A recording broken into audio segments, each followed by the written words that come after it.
사랑하는 성도 여러분, 안녕하십니까? 11월 9일 화요일 성경 바로 읽기 시간입니다. 이 시간 우리가 살펴볼 주제는 두 번째 아담 예수 그리스도입니다. 먼저 창세기 14장 22절 말씀 보도록 하겠습니다. 아브라함이 소돔 왕에게 이르되 천지의 주제시오 지극히 높으신 하나님 여호와께서 내가 손을 들어 맹세하노니, 여기에 언급된 지극히 높으신 하나님은 히브리어로 엘 엘리온이라 부릅니다. 히브리 사상 중 아브라함이나 그의 자손이 아닌 다른 사람과 관련되어 사용된 특이한 이름입니다. 이것은 하나님의 고귀한 신분과 지극히 어미하신 존귀를 나타내는 말입니다. 히브리어의 동족 계열의 우가릿이나 페니시아어에서는 신성의 최상급을 의미했습니다. 이 말은 의의 왕이라고 불리는 멜기세덱이 처음 사용했습니다.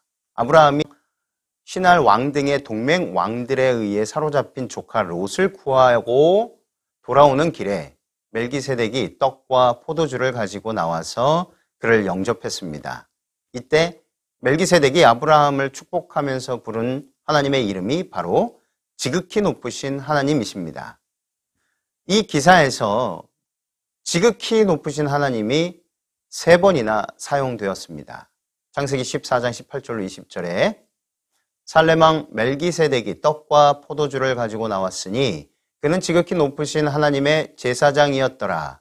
그가 아브라함에게 축복하여 가로되 천지의 주제시오 지극히 높으신 하나님이여 아브라함에게 복을 주옵소서. 너희 대적을 내 손에 붙이신 지극히 높으신 하나님을 찬송할지로다 하매 아브라함이 그 얻은 것에서 10분의 1을 멜기세덱에게 주었더라.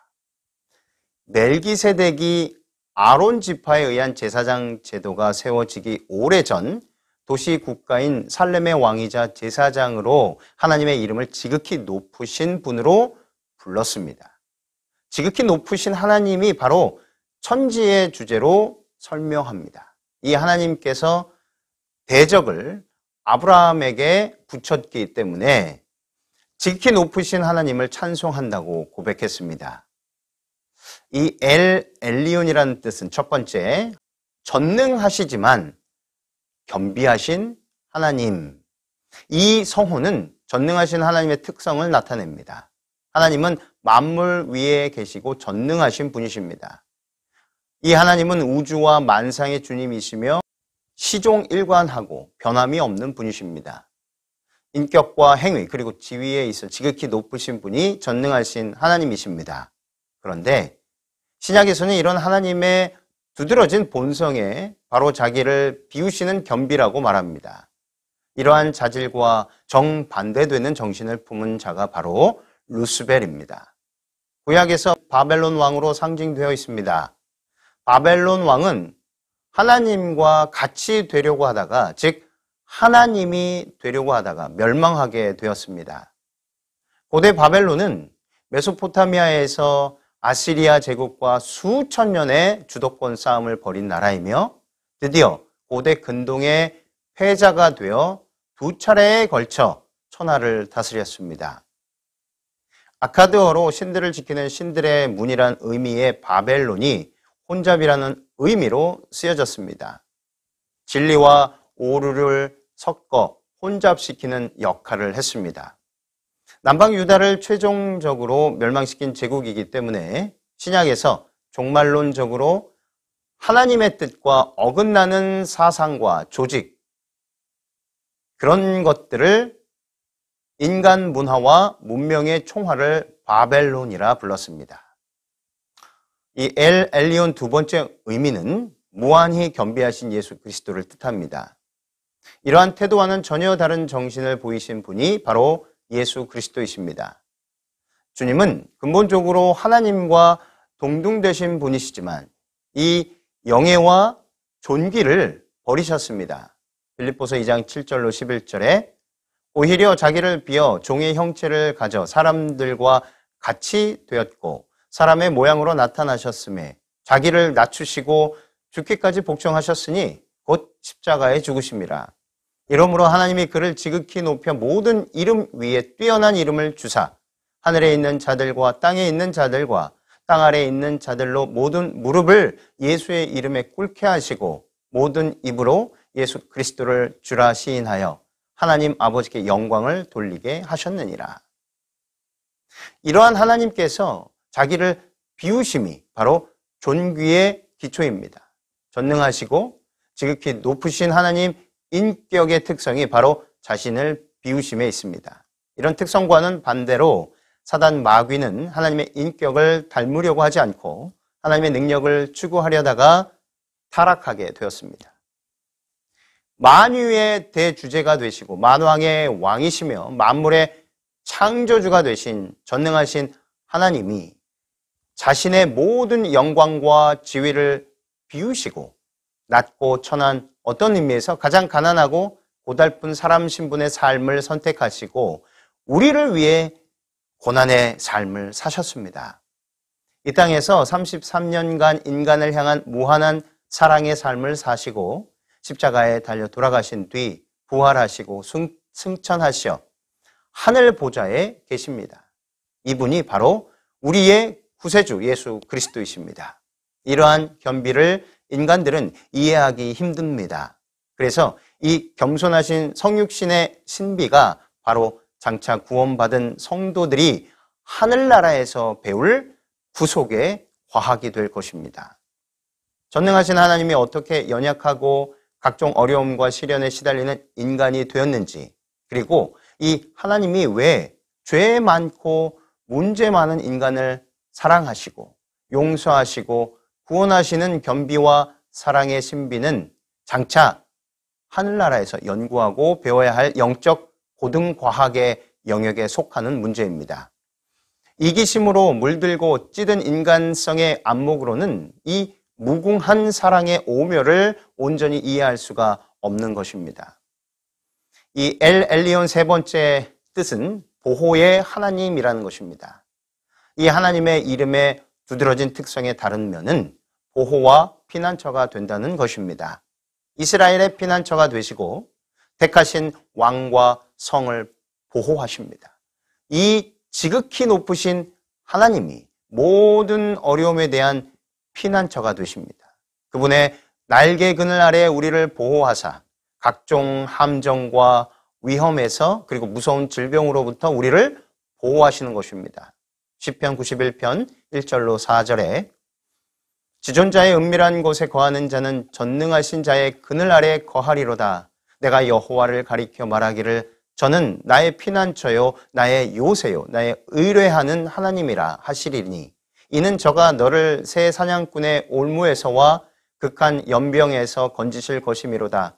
저가 너를 그 깃으로 덮으시리니 내가 그 날개 아래 피하리로다. 그의 진실함은 방패와 손방패가 되나니. 지극히 높으신 하나님이 바로 의롭고 영화로운 주님이십니다. 장차 구원받을 성도들이 새하늘 새 땅에서 부를 찬양이 바로 이 하나님에 대한 찬양입니다. 이 노래가 바로 하나님의 종 모세의 노래, 어린 양의 노래인 것입니다. 계시록 15장 3절로 4절 말씀에 주 하나님 곧 전능하신 이시여 하시는 일이 크고 기이하시도다. 만국의 왕이시여 주의 길이 의롭고 참되시도다. 주여 누가 주의 이름을 두려워하지 아니하며 영화롭게 하지 아니하오리이까. 오직 주만 거룩하시니이다. 주의 의로우신 일이 나타났음에 만국이 와서 주께 경배하리이다 하더라. 우리 인간은 지극히 높으신 하나님의 자녀들로 창조되었습니다. 만유의 대주제가 되신 지극히 높으신 하나님이 바로 지극히 겸비하신 구세주이십니다. 이 하나님의 인격과 품성을 담고 이러한 정신으로 모든 영광과 존귀를 주님께 돌려야 하는 것입니다. 마치 하늘에서 부를 찬양의 주제처럼 말입니다. 권세와 지위보다는 지극히 높으신 하나님의 품성을 담고자 노력하며 겸손한 믿음으로 행하며 영광과 존귀를 주님께 돌릴 때에 우리는 지극히 높으신 자의 그늘 아래 거하게 될 것입니다. 예수 그리스도께서는 우리의 영원한 둘째 아담이십니다.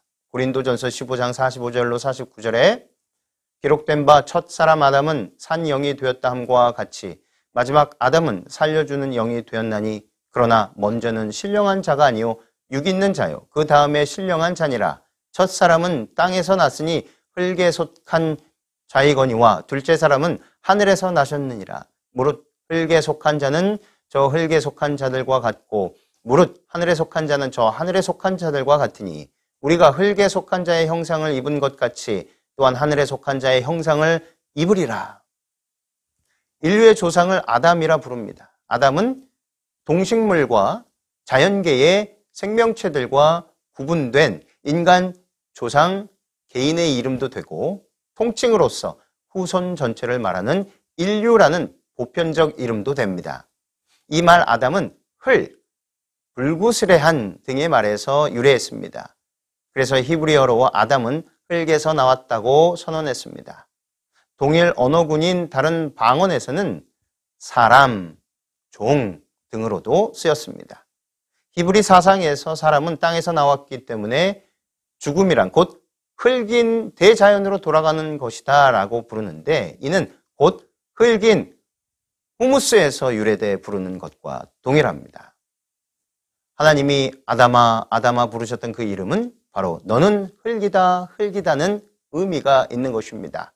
그러나 사람의 본질은 흙이지만 하나님의 형상으로 지음을 받은 영광스럽고도 존귀한 존재로 창조되었습니다.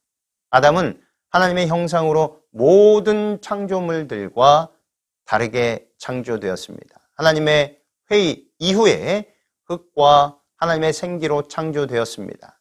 하나님께서 창조하신 피조물들에 대한 하나님의 대리자로서 하나님의 영광과 존귀를 반영하는 신분으로 다른 피조물들과 다른 운명으로 즉 하나님의 형상으로 창조되었습니다.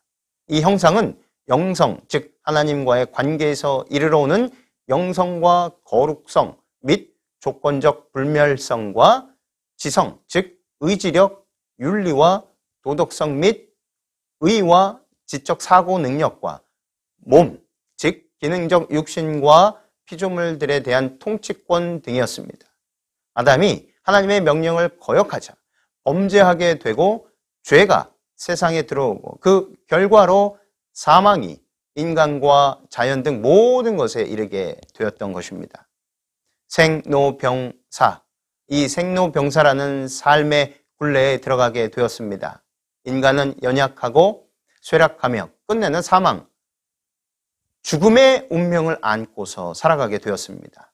삶에 대한 무력감과 무상, 미래에 대한 불확실성 등으로 씨름하다가 모든 것이 종착점인 죽음에 이르는 것이 인간의 숙명이 되었습니다. 태어나는 순서는 있어도 삶의 마지막인 죽음에 이르는 순서는 없는 것이 속절없는 인생인 것입니다. 인간이 타락해서 인간은 하나님 앞에서 지위가 낮아졌고 하나님과의 관계가 훼손되었습니다. 인간 자신과 자연계의 죄의 저주를 가져왔고 하나님 창조의 본래의 존귀한 신분을 상실했습니다. 타락 전에 하나님의 형상을 충만히 반영했던 거룩성과 의, 하나님에 대한 참된 지식, 그리고 영성 등을 상실했고 유전적 죄악성의 증가로 세월의 흐름과 함께 인간은 부패되어 왔습니다. 반면 육신에 속한 의식주의 성향, 정욕과 식욕, 명예욕, 소유욕 등의 욕심들이 두드러지게 나타났습니다. 엘렌 화이트는 이 사실을 이렇게 표현하였습니다. 교육 15쪽 16쪽 대쟁투 595쪽에 인류의 조상 아담은 실패했다. 그리고 그의 후손들인 이 땅의 모든 사람들도 역시 대표 아담의 죄악의 길에 서 있다. 이러함에도 사람은 여전히 하나님이 형상을 지닌 땅 위의 유일한 존재이다. 죄로 인해서 훼손되고 상실된 하나님의 형상을 회복하는 복음이요 구속이고 교육의 목적인 것이다. 종말론적으로 우리가 천국에 이르게 될 때 하나님께서는 사람인 아담의 내적 본성들을 변화시키시어 하나님의 충만한 형상으로 변화시킬 것입니다. 그래서 더 이상의 유혹과 타락의 가능성을 영원히 제거하실 것이며 땅도 원 에덴의 상태로 회복될 것입니다.